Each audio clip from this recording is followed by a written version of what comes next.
Hey, everybody, welcome to Game Breaking News with me, Jeff Grubb, your host from GiantBomb.com. Thank you for tuning in. In this episode, we're going to be talking about Switch 2 pre-order details leaking a little early and Nintendo dropping news about the Zelda movie and its release date. It's going to be a good one because we have Tamoor Hussain on the show, everybody. Tam, how are you doing?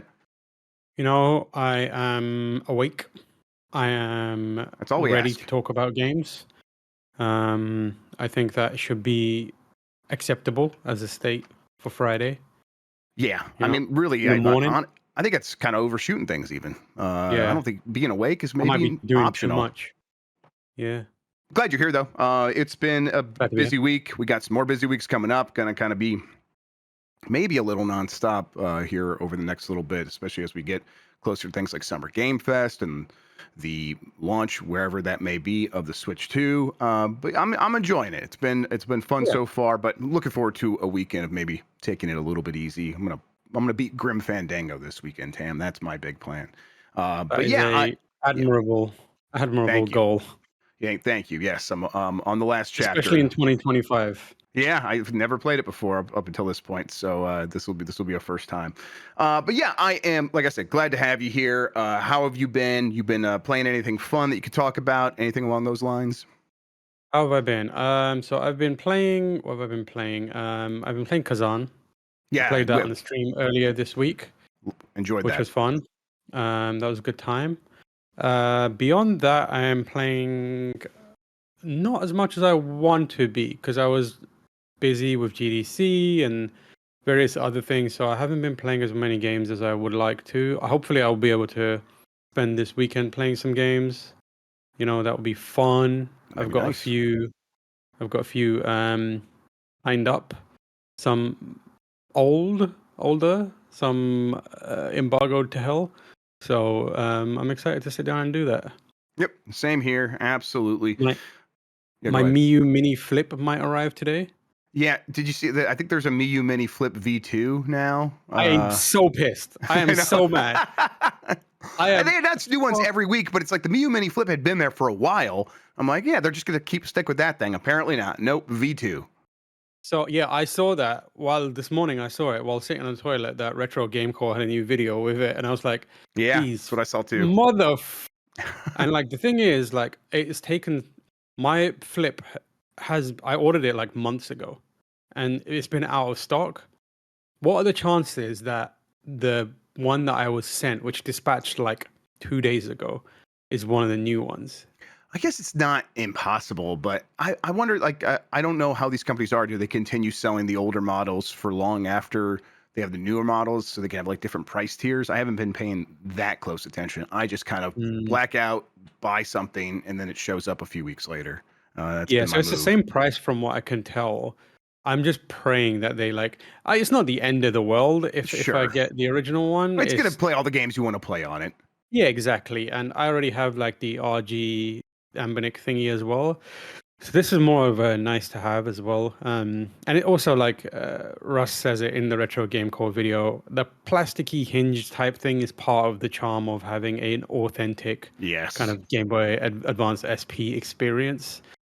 I hope that it's not one of the ones that breaks because I'm using it in such a vigorous way, but otherwise it's pretty much all the same, which is fine by me. Yep. I do keep considering getting a more expensive one of these handhelds for some reason to play GameCube and PS2 games, but then I keep having to remind myself I have a Steam Deck and that is perfectly okay for that, and I should just be getting these smaller ones to play older games more portably than the Steam Deck can be and not go insane. But I am, so I keep doing that. I'm also hoping my Retro Tank shows back up this weekend.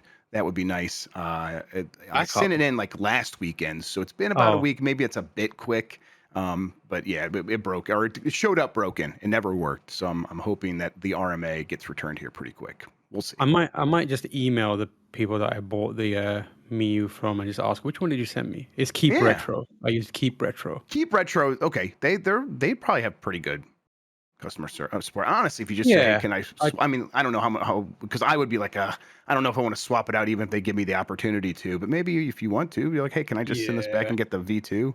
They'd probably be down with that. I think if I get, I'll keep what I get. But if I, Yeah, I'd be the same way. yeah. That's All fine. right. Let's explain what we do here. Most weekdays, I, Jeff Grubb, will help piece your gaming life back together. That includes breaking news and maybe even some of our own original reporting. For all these topics, I'll get the input of a bona fide expert who will make me look smart. If you are watching live on Twitch, welcome. You can always listen to the show later on podcast feeds by searching for Game Breaking News or find the RSS on giantbomb.com. You can also catch the show later later on YouTube. Hello, YouTube. That's we're not going to say the other thing for now until we can get that I thought you were process going to fixed. say you can catch the show later on Yeah, Uplay, and I was about yeah. to say what? Oh yeah, hey, we got acquired by Tencent and Ubisoft. That's right. We're going to be on Uplay or Ubisoft Connect now. Get the branding right, Tam. Now I was Damn, supposed sorry, to my bad. say, the timestamps and all that stuff. We'll get all that stuff here fixed soon.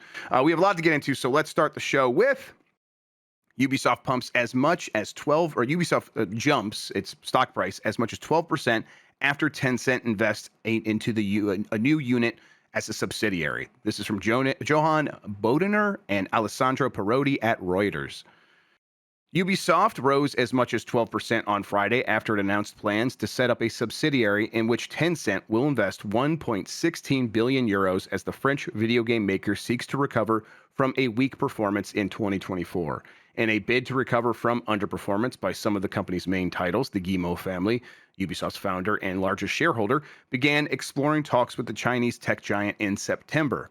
Ubisoft, the creator of Assassin's Creed, said on Thursday that the new unit would be valued at around 4 billion euros or $4.32 billion and will bring together the Assassin's Creed, Far Cry, and Tom Clancy's Rainbow Six brands. It will develop the three franchises and help Ubisoft strengthen its balance sheets, CEO Yves Guillemot said in a statement on Thursday. Should the deal close by the end of 2025, the group's debt situation will become much more comfortable, Barclays analyst said on Friday. Ubisoft's had growing debt for the last several quarters, hasn't been able to service it at all. In fact, it's just continued to grow. Ubisoft gains financial flexibility with the cash infusion, which equates to about 2/3 of the firm's pre-announcement market capitalization. I think basically they're saying that of that $4 billion, Ubisoft should get about 2/3 of that in cash to make moves here and continue making games. After climbing around 12% earlier in the session, the Paris-listed stock remained up 8.7% at 14 euros per share as of 10:59 GMT for a total market capitalization of 1.8 billion euros. This operation highlights the group's significant undervaluation, which could lead to a slimming down of the rest of its business, broker Midcap Partners said. Okay, so yeah, a new subsidiary that Tencent owns a quarter of. Tencent already owned a significant portion of Ubisoft proper, so that is not going away. This subsidiary, Tam, is, like they said, Assassin's Creed, Far Cry, Tom Clancy's Rainbow Six.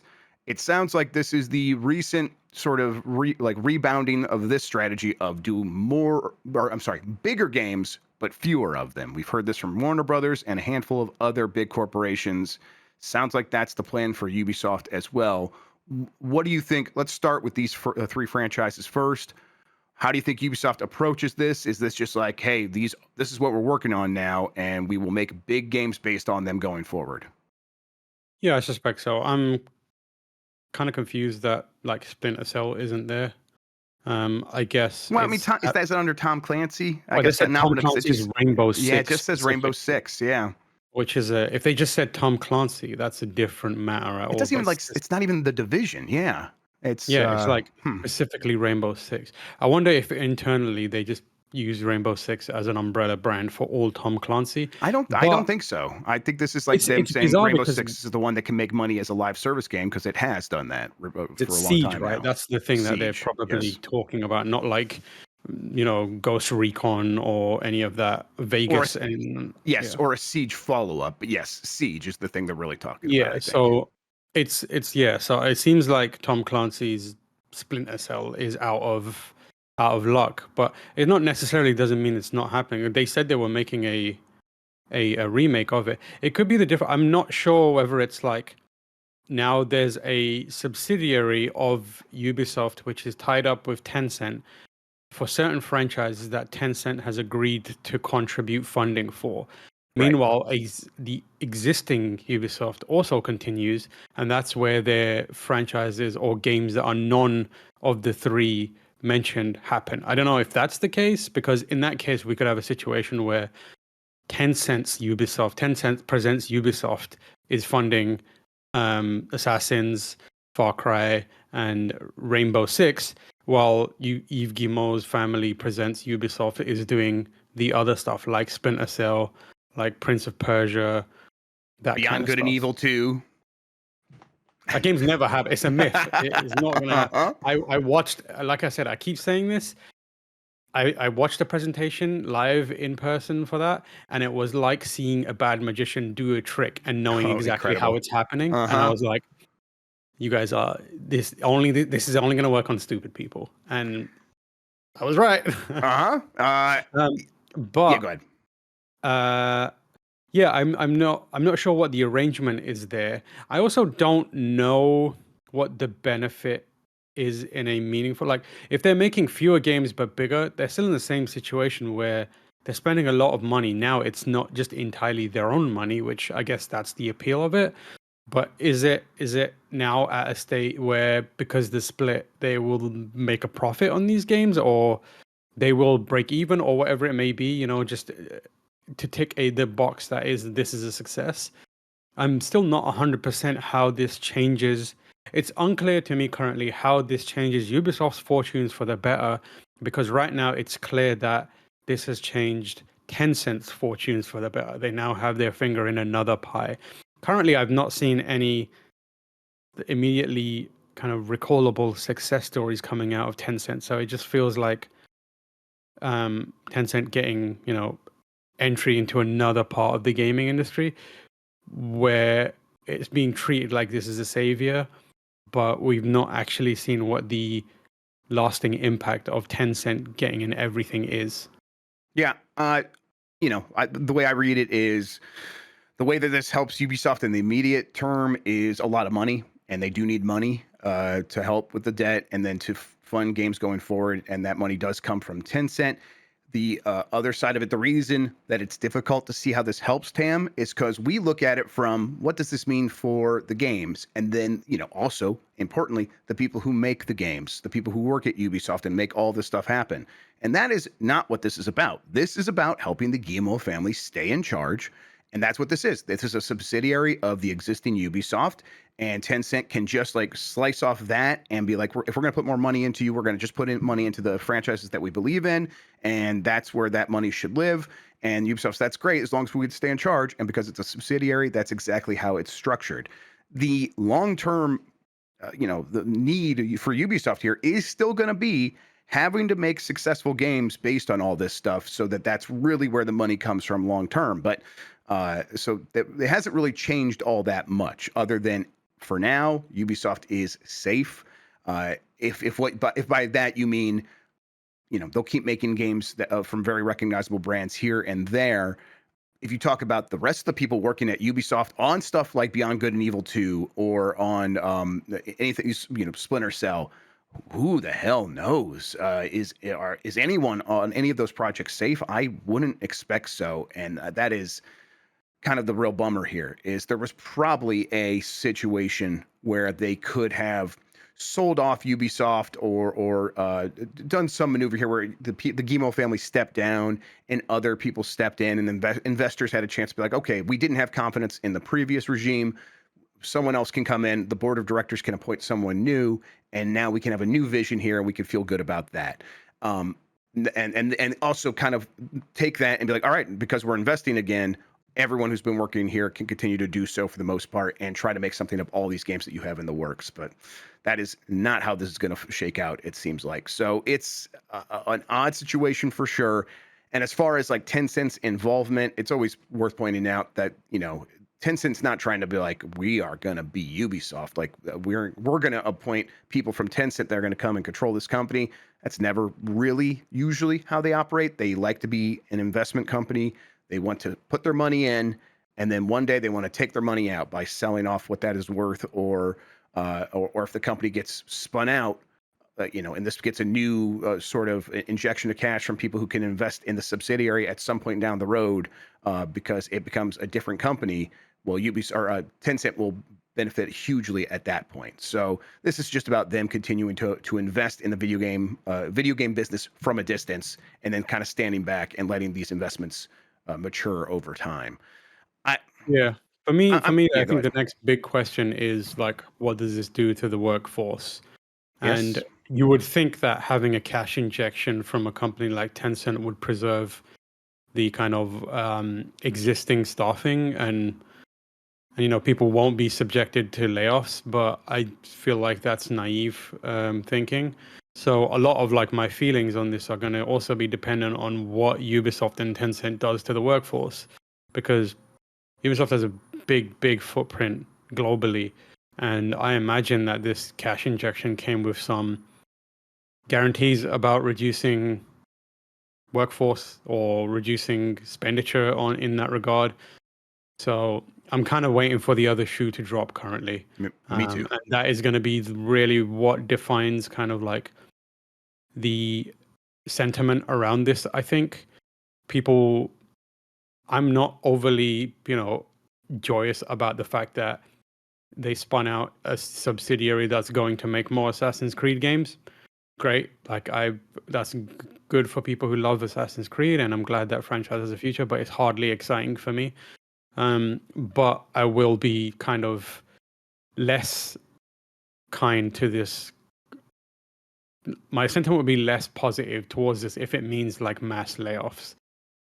I mean, I think that's what this one analyst is saying, that the expectation is that outside of these three brands that are being preserved within this subsidiary, the expectation is they will slim down everywhere else, and that is just a euphemism for mass layoffs. I think the rest of Ubisoft that did not actually get a cash injection, because I think all of this cash is meant to be spent on the subsidiary. uh Everyone else kind of seems to be on the chopping block, and it's like, unless you are making something that has a guaranteed expectation of profitability, um Ubisoft doesn't seem interested. I don't think. Yeah, and And Ubisoft is big enough that it has a bunch of those departments in it's existence. They have massive. research teams, they have Yes. editorial teams, they have 14,000 streaming video people teams. several years ago. I think it's grown since then, but I remember the last time I remember looking at the number, they have 14,000 people globally. One of the biggest employers in the space by a large margin in some ways. And then also the least profitable in some other ways. It's been a bad mix for quite some time. So this has been them racing at a wall. Uh, and then they got this cash, and I think you're right, like, to assume this cash should be there to help keep those people employed, because what is really the answer to this is not actually making fewer but bigger games. It is timing out the market a little bit better, so that you, like, when you do have a bunch of games, you're hitting at a good time when, like, the Switch 2 is going, and maybe there's some new consoles from Sony or Microsoft, or PC gaming is kind of flourishing again, or maybe you have a mobile game even, and it kind of comes at a time when people have like forgotten about Monopoly Go. It's being able to time it a little bit better and having new games that are exciting in that moment. And the only way you can really hit the market with that kind of timing is if you have a lot of projects in the works and give a lot of creative people a lot of space to make stuff. And it just, like, they're going in the opposite direction. So this is not a long-term solution. It does not look that way to me. This is a immediate answer to how can the Guillemot family stay in charge. And I, frankly, am sick of that. Yeah, They should is not be in charge of that company anymore. yeah. I mean, it's people who don't want to let go of control, wealth, and privilege in a lot of Yep. ways. Like it is. I would like. I don't think it's unfair to say Assassin's Creed has reached market saturation in a major way, and there is an audience for it, which Shadows is showing that they're there and they're willing to play the game and buy the game. But it feels like Shadows was a Hail Mary kind of like, also kind of like a break glass in emergency type of game, where it's like people have been desperate to play a Assassin's Creed game in Japan for so long. This is basically the beginning. Yep. Will the next game have as much pull and as much excitement around it as this one? I don't think so. Like I think of all the projects, I think Hex is the one that I'm more intrigued by. But at the same time, I know that the vast majority of the broader audience isn't going to be in the same position. There's something kind of uniquely appealing about Assassin's Creed in Japan, and especially now when there is a increased appetite for games set in Japan, especially one that kind of is in that Shogun era thanks to the HBO series and various other things. I feel like this is a good kind of like perfect storm of things that would make this game popular and successful. And I don't think they can count on that for the next one. So like their strategy of making more Assassin's Creed games is, I don't think, a sound one. It kind of is a reflection of where I think Marvel as a movie making business is right now. Like they're putting out stuff. It's largely dog shit and no one cares. Like, and I'm a Marvel fan. Like I'm a lapsed MCU fan, but Same. like now I'm seeing stuff about like Doomsday and I'm just like, yeah, all right, man. I've seen all of these people in movies many times. Like, it's not that exciting to me that they're being brought together again for another thing. There's hardly any excitement around anything new. Like, who's the latest superhero movie that they're like, this is a brand new superhero in our world? It's not. It's like, Yeah, I oh, don't Thor's remember. going to be in the same movie as Iron Man or, the Doctor Doom Iron Man or whatever it may be. And it's just like, you don't really have any fresh ideas. You're just kind of pushing this boulder up a hill because people have some familiarity and a fondness for it before, and you're just hoping for the best.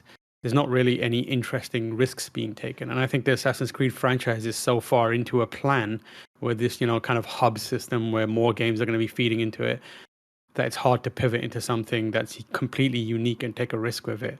I think Mirage is probably the closest they got to that, and it didn't really set the world on fire. Yep, I think mentioning that Shadows is kind of a benchmark for like what Assassin's Creed can do right now is a really good point.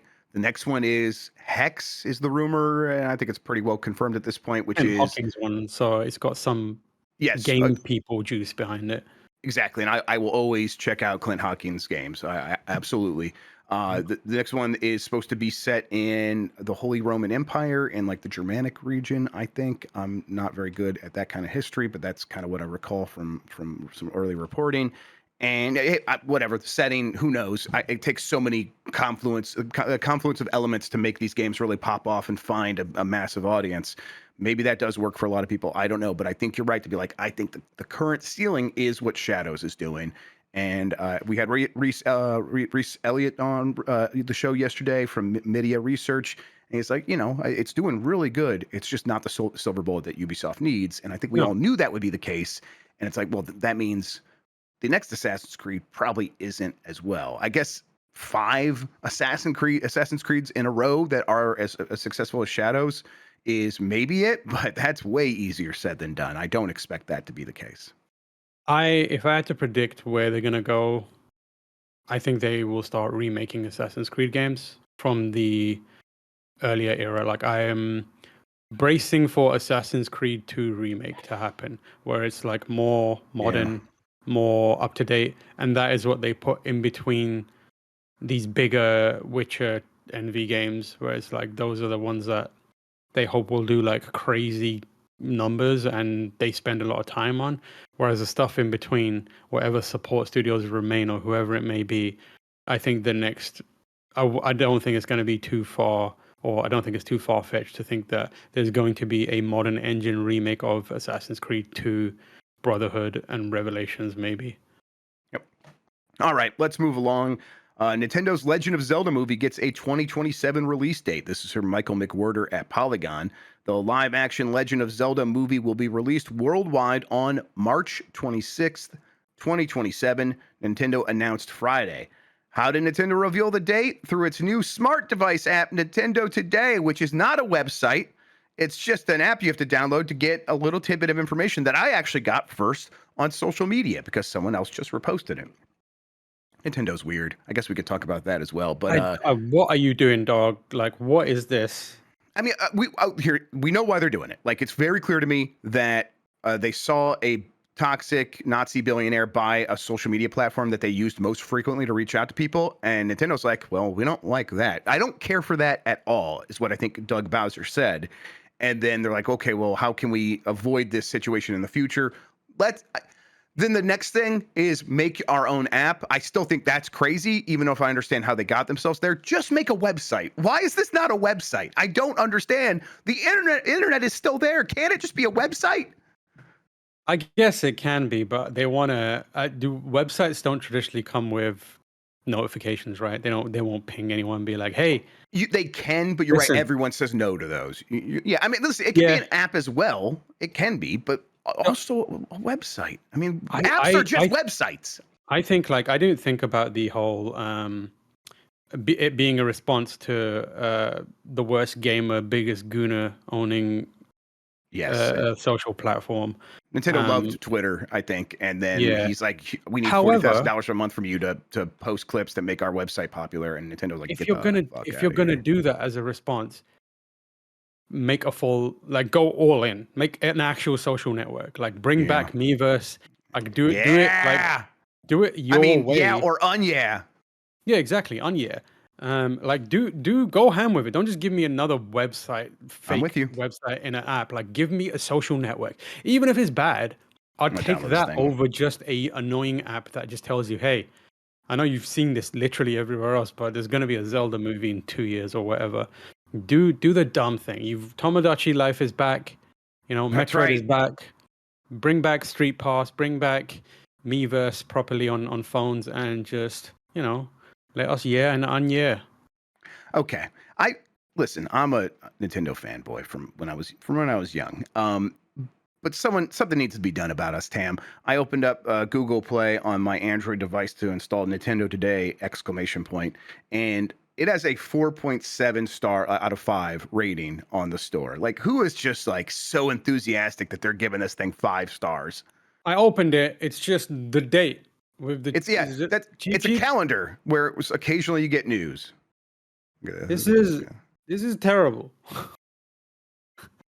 Yeah, Nintendo Direct, 5 days to go. Like, imagine opening this and just seeing the same shit day after day and being like, guess there's no Nintendo news today.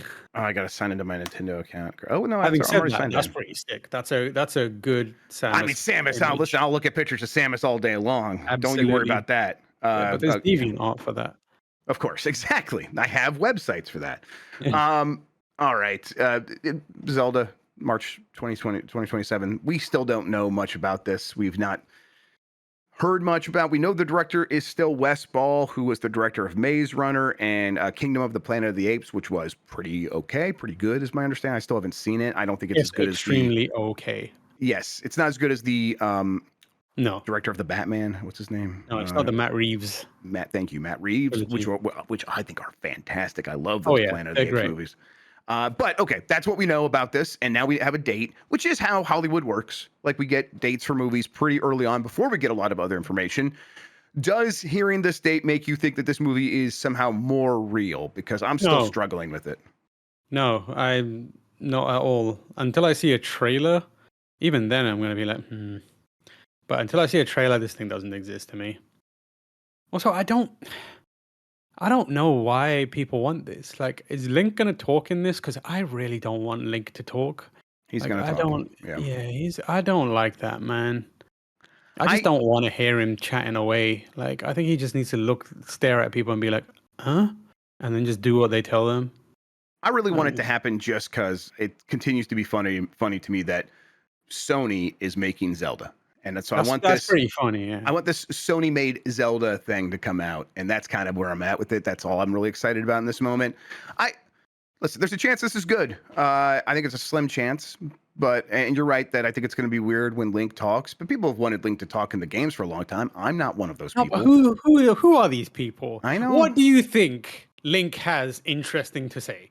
there's Like, been what do some you bad think he's gonna takes say? recently, and that's That some of dude them. has Yeah. one brain cell knocking about, and it's entirely focused on swinging sword. That is Yep. it. That's all he can. He's got nothing of interest to say. When he makes his sound like "huh, yuck," he actually stops breathing because he can't do Yeah, both at the that's same him time. dying. Like he's Yes. momentarily dying because his brain cell wasn't focused entirely on keep body alive for a second. Like that is, I just don't think Link has got anything interesting to say. Like the best we'll get is him just going like, okay, and then like running off and doing this thing that he's told him. It's like he's a chump. He's in a world of like divine beings and shit like that. You think he's just gonna be like? You think he's got something to say? No, he's got nothing to say. He wants to get in bed with Princess Zelda, and he's entirely focused on doing whatever it takes on that. So he ain't saying anything interesting. Although I think it would be funny if they did make him talk and they just used Mario voice from the Mario movie. Sure, So yeah. it's just No, him again. yeah, this one's actually Charles Martinet. Yeah. Like, yeah, they like he wasn't able to voice Mario, and he doesn't voice Mario anymore because now he's voicing Link in the movie. And It's gonna end up being full on, well, excuse me, princess energy. And I hate it. yep, Although I kind of love that.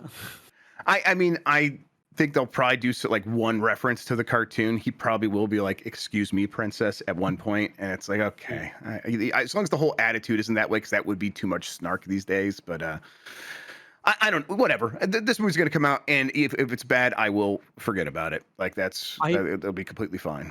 It's gonna be a Zelda movie. I think that's what it's gonna be. Like it's gonna be Zelda, Right. the movie, not Link. I think Link is gonna get like not as much. I think when that movie is done, if it comes out, people are gonna be like, "Wow, Sheik is so cool."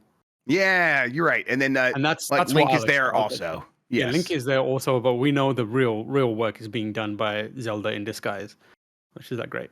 I'll take that. Let's hit these other Nintendo stories, then we'll take a break. Switch 2's mysterious C button confirmed in Nintendo Today app promo. We're getting lots of news from Nintendo Today. Tam, this is from Chris Scullion at VGC, but basically the story is they had an unedited image of the Switch 2 Joy-Con in Nintendo Today as part of like the promo imagery when you first opened it up. And it showed the right Joy-Con, and that button that was blank in the first reveal of the Switch 2 now has the letter C on it, which we had known about from rumors and leaks elsewhere. We still don't know what it does. So this is just a button says C, Tam. I don't know what we do with that. We're going to find I out know what what the it button does. does next week. All right, what does it do? When you press it, it launches the Nintendo Today app. Oh, gee. Hey, honestly, the Nintendo Today app on the Switch itself, that'd be cool. Doesn't work right now. That's not a Why? thing. Why would that be cool, Jeff Grubb? Explain to me why it would be cool. Okay, I don't have an answer to that. It's not cool. It's Okay, not- it but is categorically bad. That is this. okay, launch the app, but they do have like that news thing on the Switch right now when you like load it up or whatever, and sometimes they'll give you a tidbit. It's like, why is the Zelda movie thing not in there? I guess because Bizarre. more people have phones than Switches, but not by a lot. I don't know. It's going to be something insane. It's going to be like, this is the close button. This will help you close apps quicker. And it's going to be like, why did you do this? That's insane. I think it's going to do Keep too closing much. my game while I'm playing it. I think it's going to like open up a suite of like community tools and or maybe it's like a creativity suite. Like you press that button and it's like, okay, you open this up and you can get a clip, you can get a screenshot, but also it activates the mouse functionality. So you can go and like mark these things up if you want and draw some stuff on these images or edit your clips very quickly with the Nintendo Filmmaker Pro app that we're building into the thing. I think it'll do a bunch of bullshit like that. No, I know it's gonna it's gonna be too much, but I don't want it. No, I And don't then- need Nintendo fans to have a video editing suite that is only available to them on the Switch, which means you will be seeing videos from Nintendo fans on your Switch. I don't want that. Yeah. Okay. The best Nintendo fans with video editing like capabilities and access are on YouTube making awesome stuff. When you put them on an actual Nintendo platform, they just do the dumbest, most awful, annoying shit possible. Like here is a Splatoon, but it's like covered in a liquid that we're not going to talk about. Sure, fluid. Oh, great. Yep. I did prefer social media when you could just share video from the Switch directly to Twitter or whatever. That was all right. There was a lot of good clips of Breath of the Wild, but I don't know where these things go now. I enjoyed it when it was like restricted to the Switch itself, where you'd open like or the Nintendo platform, where you'd open the Wii Miiverse and find the craziest like drawings in there. I love Miiverse. I hate the day that they got rid of that. They should bring back Miiverse. Yeah, We'll never get it again. Miiverse was essentially a building that had been filled with clowns. Yeah. And every time you went in there, a clown had come up with some other ridiculous thing to try and make someone else laugh. Right.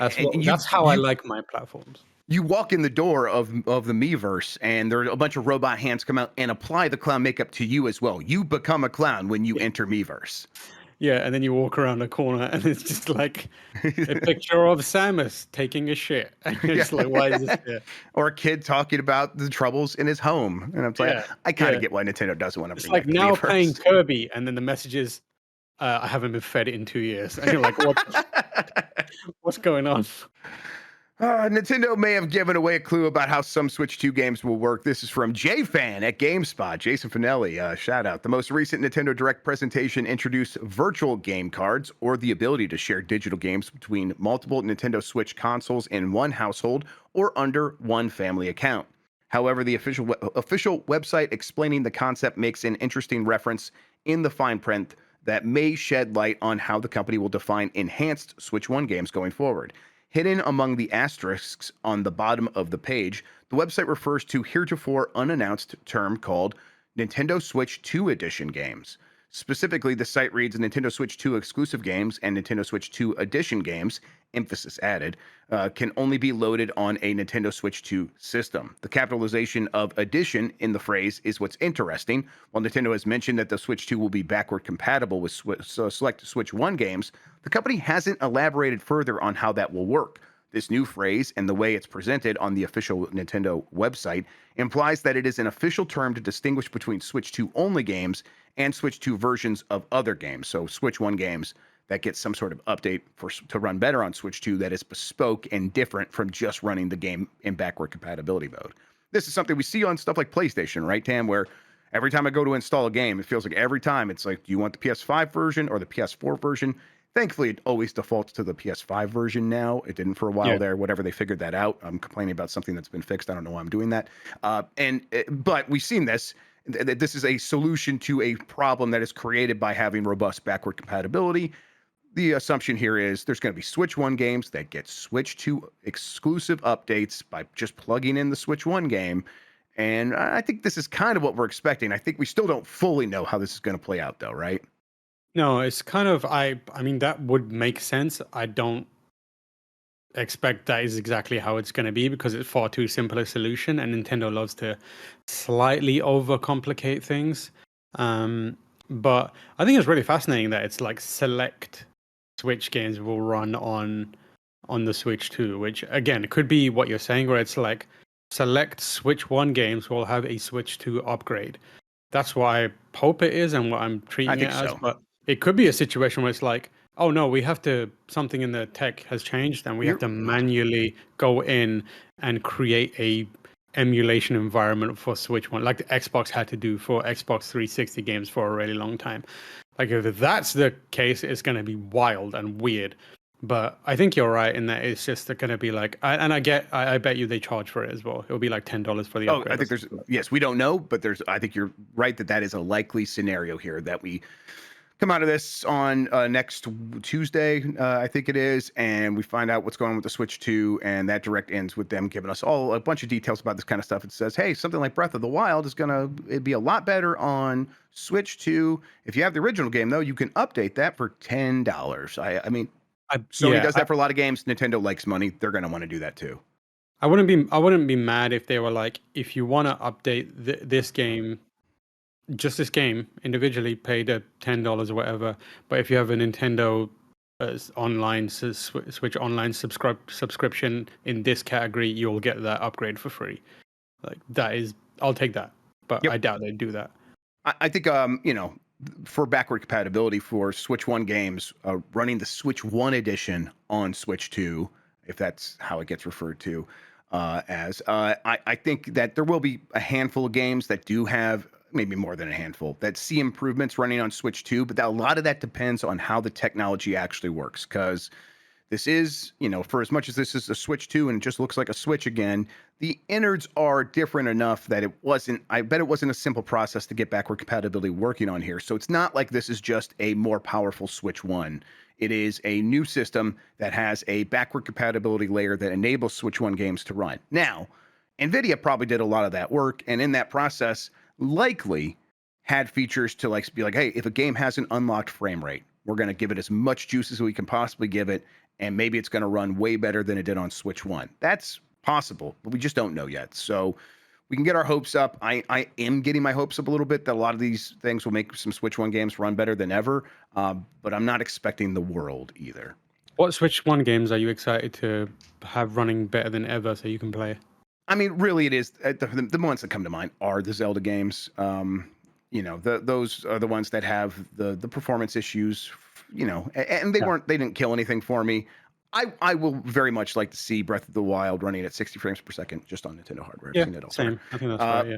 Yeah, but it's and then Tears of the Kingdom as well, which did, I think, overall run more smoothly, but it was 30 frames per second. I'd like to see 60 frames per second. So yeah. Beyond Also, that, a lot of other Nintendo first-party games were a lot of them were like 720p and 60 frames per second. I guess seeing them at a higher resolution would be cool, but I don't really care about that all that much. They haven't outright confirmed what Metroid is coming out on, right? Like they just said it's coming. That Metroid Prime 4 is definitely coming to Switch One. I bet you that's one of them as well, where it's like this is going to be much better on Switch 2. Yeah, Xenoblade Chronicles X also has that that mode that people discovered where it can run at 60 frames per second. It doesn't work very well on Switch 1 when people tried to enable it, but maybe it works better on Switch 2, and that's a game that just came out, so they would know how to take advantage of the Switch 2. All of that is speculation, but I think it's safe speculation because if you're making games that you're selling this year and you know Switch 2 is coming a few months later, you probably do try to make sure it can be ready so people can buy it for a Switch 2 and take advantage of that. Yeah, because I watched that Metroid trailer and I was like, I'm not sure about that one. I'm not sure if that's running on the device I have in my hand here. Oh, sure. Okay, yes. Yeah, I Metroid Prime 1 remaster, it's using the same tech as that, and that looks really good and ran at 60 frames per second, but I get it. It's definitely not an open world game. It's like they can build the rooms to be confined at how they need, but you're right. I think I'm still surprised at how good that looked, personally. Yeah. And then I saw some bad takes about Metroid out there, and people should just be quiet, I think. Who's saying shit about Metroid?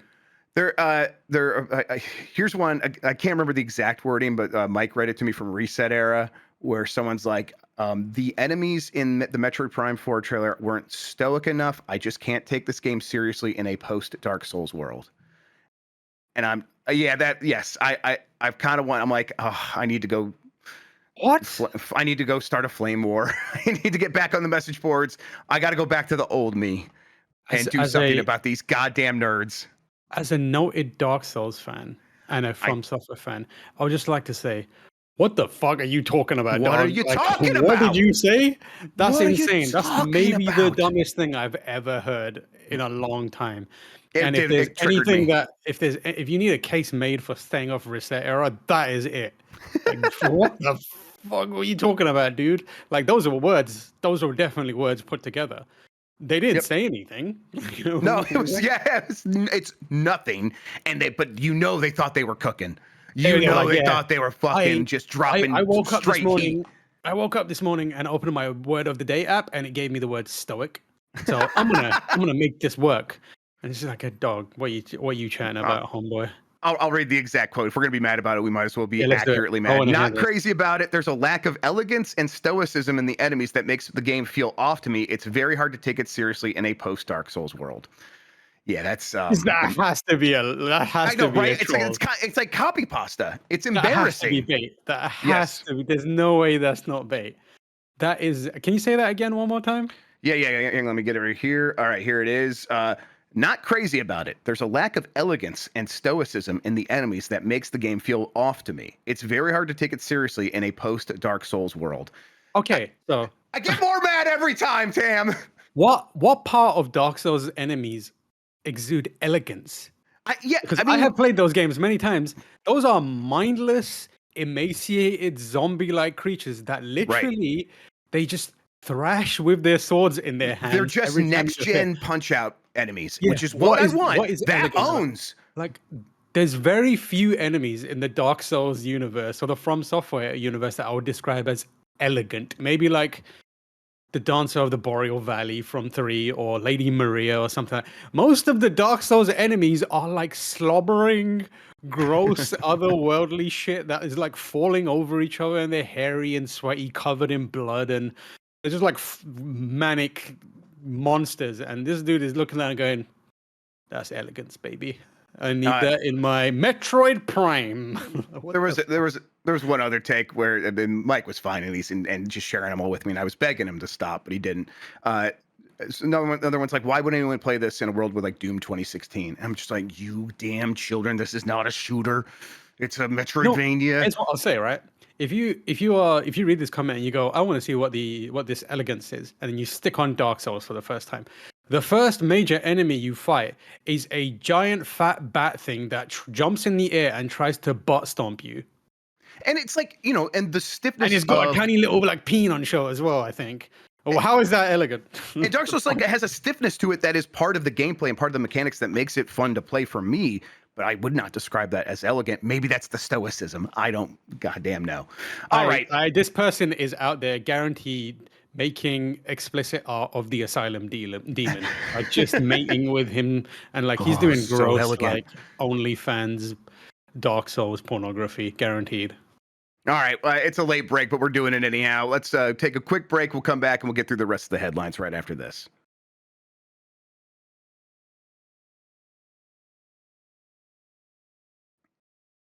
We're back, and as promised, here's the rest of the headlines. EU introduces requirements for clearer pricing of virtual currencies.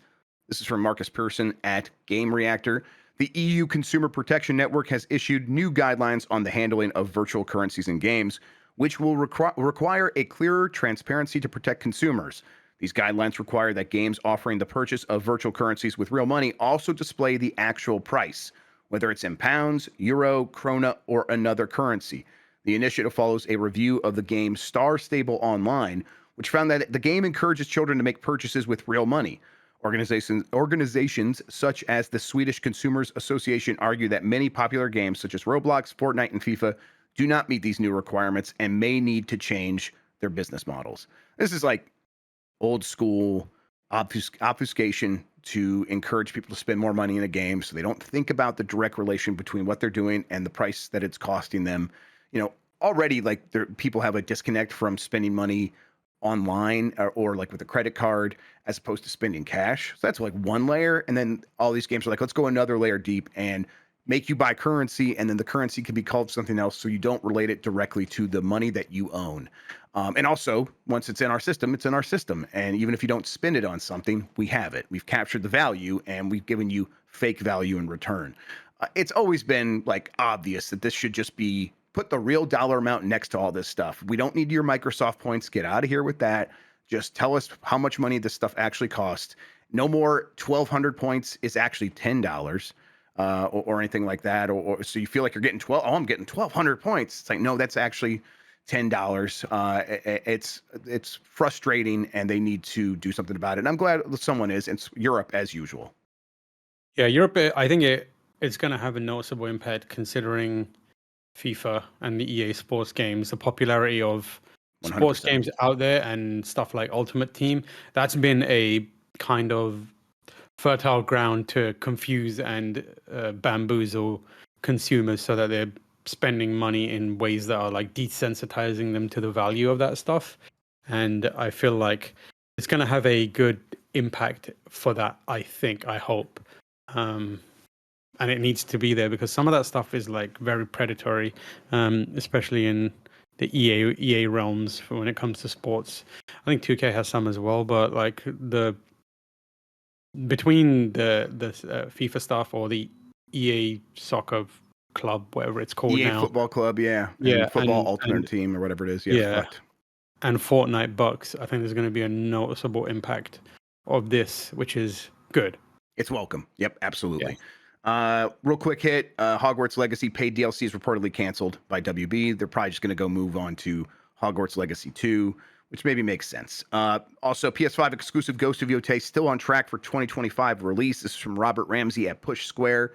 Just in case anyone was starting to worry about the fact that we've seen nothing from Ghost of Yotei since the reveal last year, a quick social media post has reiterated that the PS5 exclusive is still on course for this year. It comes from, and I don't, this is a pretty untrustworthy person, so I don't know. Andrew Goldfarb, I just don't think we can trust that man at all. So he's saying it's coming out this year still, but really, how far can you throw that man? That's how much I trust him. I've seen that guy posting on Reset Era, and he keeps talking about like elegance and shit, and I don't think anyone should trust that guy. He's a scoundrel. He seems like he likes to fib Yeah, you know what? publicly online, and Andrew so Goldfarb, yeah, real I piece feel of like he shit. likes a goof and a gaff. So this might be either a goof or a gaff from Andrew Goldfarb. That sound right to me. Anyway, the game's probably coming out I this don't year. trust anything that isn't revealed to me by way of being invited to a Signal group chat anymore. Yeah, I know, and especially if I'm not supposed to be there, then I know it's Yeah, the real exactly. shit. And that's if you're gonna try and reveal information, that's the only way I'm accepting it. Yep. Ghost Yote probably is trying to skirt around GTA 6 like everything else. Although I don't know, that game's gonna do just fine no matter when it comes out, even if it did Ghost of come out Yota, within a week yeah. of GTA 6. I understand the kind of I do reticence too. to launch around Grand Theft Auto. I think people are taking it way too far though. I Like agree.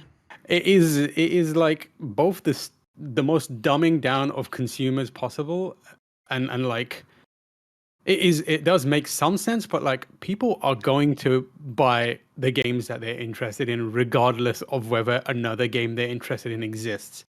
Like, I, Trista, what are you doing? Like, how long are you going to do this for? Just release your game, and if Grand Theft Auto comes out, trust people to go, I would rather play this one, or I'm going to play Grand Theft Auto and this one. It's fine, because, like, I don't think Ghost of Yota, I mean, I understand the economics behind it, and I understand there's probably people in sure. business divisions going, don't put it out at the same time as Exactly. Grand Theft Auto. But, like, if just, I just imagine people are going to be like, yeah, I'm going to play Ghost of Yota, I'm going to buy that. Or Grand Theft Auto is coming out at the same time. I'll figure out a way to get that. Or I'll just wait because, Grand Theft Auto is going to be around for the next 10 years. Right.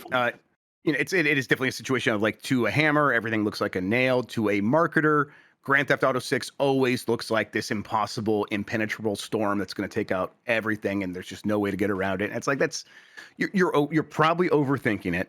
Although I get it, you're doing your job. All right, last thing here. Best Buy Canada announces that Switch 2 pre-orders will go live on April 2nd. Not too surprising. Jake Randall over on Twitter, who does a great job on YouTube of doing live streams. I think maybe on Twitch. But he does live streams where he tells people, here's like all the links for where you should go to get pre-orders. Here it's live. Here's the exact process you should go through to make sure that your pre-order actually goes through when everyone's slamming the servers at the same time. If you want to get a Switch 2 with the best chance of actually succeeding of getting a pre-order placed, watch Jake Randall's stuff on April 2nd.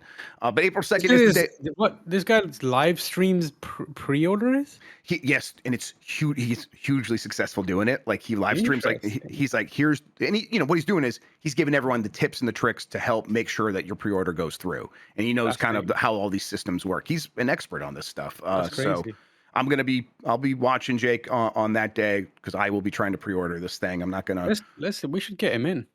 Yeah, chat for to sure. him about this stuff because That's a good idea. Crazy. Yeah, maybe I can get him in next week before even. We'll see if we can make that happen. Yeah, like get him in and have BCR like next week. We'll do a feature where it's like, what are the general rules that you think are worth keeping in mind when you're trying to do this stuff, and then let him chat to about that stuff because that's fascinating. I've never heard of that. Yeah, there's a couple people out there that are doing that, but Jake Randall's definitely my go-to guy. Anyway, he found that Best Buy Canada announced essentially that they will open up pre-orders for the Switch 2 on April 2nd. It's possible Best Buy's getting out ahead of the jumping the gun here, and they do know something. It's also possible they're just saying we're going to put up a placeholder on that day, no matter what. Just give us $5 to hold your place, and if the price doesn't get announced for some reason, which it almost certainly will, but if it doesn't, we'll still take your money and we'll sell you a Switch 2 when it's ready to go. Yeah, that's as someone who worked in retail, getting in as soon as possible and just giving people. Even if it's a lower place in line, just give us like $5, or it could be like. I remember when back in the day when consoles were coming out and I was working there, it would be like £2.50. It's just a way to get people to commit to you more than anything else, so that whenever the price is announced, they just think, oh, I've already paid a little bit at this place, so I'll just go back there and buy there. They're just trying to get you locked in on a purchase as soon as possible. So like there's a lot of times when I was working retail, we'd put it up as soon. We had no information on any consoles that were coming out. We had zero information, but we'd still put up pre-orders. We just needed the ability to print the name of the console onto a piece of paper and say like pre-order now. It doesn't require any sort of like, well, back then it didn't require liaising with PlayStation or Xbox or Nintendo in any way. It's all retailer side, and it's just to build some sort of like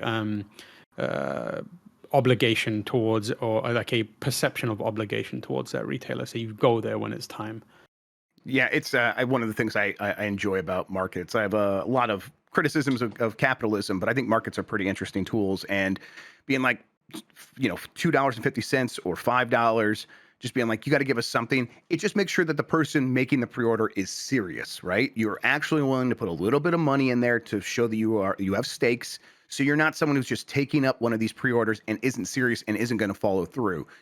If you give us $5, it's proof that you're much more likely to actually follow through. So we know we're saving one of these systems for someone who is serious. And then, like you said, if you give money to someone, even if it's just $5, you remember that. You don't forget that. Any little bit amount of money, you're like, no, I already gave $5. I have my place in line. It's not like just, I don't know, I registered for free at a bunch of places, and whichever one I remember to go to, I will just go get my actual system through them later. It's like, no, it works from both sides, kind of just locks everyone into a deal. It's a smart thing. I like that.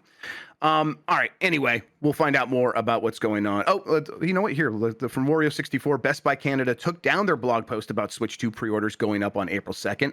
Also was told from another retailer that April 2nd pre-order info is in air, so maybe pre-orders won't launch that day. I think we get the info about pre-orders, but maybe it doesn't happen that day. Maybe. Yeah. I think we get price, release date, pre-order information, but maybe pre-orders start like, I don't know, a week later or something like that. But we'll see. All right. That does it for the headlines. Let's get to the poll from yesterday. Wrap up this week. There it is. How many things were for you in today's Nintendo Direct? Let's see here. 7% said 5+. That's me. There was easily 5 things in there that I was interested in. 15% said 0 things, which I'm going to say embarrassing. If you're spending your time watching one of these things, you're like, I don't know, video games interest me. Maybe that's a you thing. 27% said 3 to 4 things were for them, and 51% said they found 1 to 2 things in that Direct that they were interested in. I bet for most people that was probably Metroid, maybe one of the other things. But hey, everyone, try Tomodachi Life. It's good. It's real good. It is very good. Rhythm games, Rhythm Heaven. Rhythm Heaven Groove is going to be one of the also, best like games that Hot year. Shot Golf is great. Like, yes, that is a good golf game. Yep, and then that Marvel Cosmic, whatever it was. Oh yeah, I'm excited about that. I love that they too. just basically ripped off animations from Marvel vs. Capcom 2 and like just brilliant. high-res them. Like, yes, absolutely incredible. Brilliant move. I'm so excited by that. Yep. Good job. I'm down with that. Let's see. Yes, there we go. Okay. We will come up with a new poll question between me, Tam, and Jan here in the next 30 seconds. But while we come up with something, Tam, why don't you tell people where they can find you on the internet and all that good stuff? What you should just do is you should link talk. Yes, no. Perfect. Yes, no. Italian accent. You can find me at Tamoor H on everything. I'm on Twitch. I keep saying I'm going to be streaming soon. I will be streaming soon. You can find me on giantbomb.com. You can find me on gamespot.com. You can watch the Power Block. We've been filming a bunch of stuff for that. Working on piloting some shows. I believe we have Revengeance happening today and UPF. What are we doing? What's going on with UPF? Is it the drug game? I think I'm going to play the drug game, although we might open up the floor. If anyone else wants to bring something and come hang out, we could do that as well. Although the drug game is cooperative, so I'm sure that could fill up 2 hours. Yeah, I might try and stay away from drug games. I don't think I should be associated with drugs. Yeah. You stay safe. So if you want us to stop playing the drug game and come in there and we can play something else, we can do what you want. But if suddenly you decide you want to play like the game is called Schedule 1. It is named after the most illegal level of drugs. So yeah, I get it. I'm just saying, we had a great time playing Repo. Anything could happen. Maybe if you want to play, all you have to say is, can we play more Repo? And my answer is always going to be yes. I want to play more Repo so bad. So if you go and tell people we're playing Repo, we'll do it. All right. Well, we'll figure out what's going on for UPF for everybody. We'll figure out, BCR is happening. We'll get all that going for you here pretty soon. In the meantime, new poll question: should Link talk? Yes, no, in an Italian accent like that Mario. You can vote now by going to youtube.com/@giantbomb under the community tab there.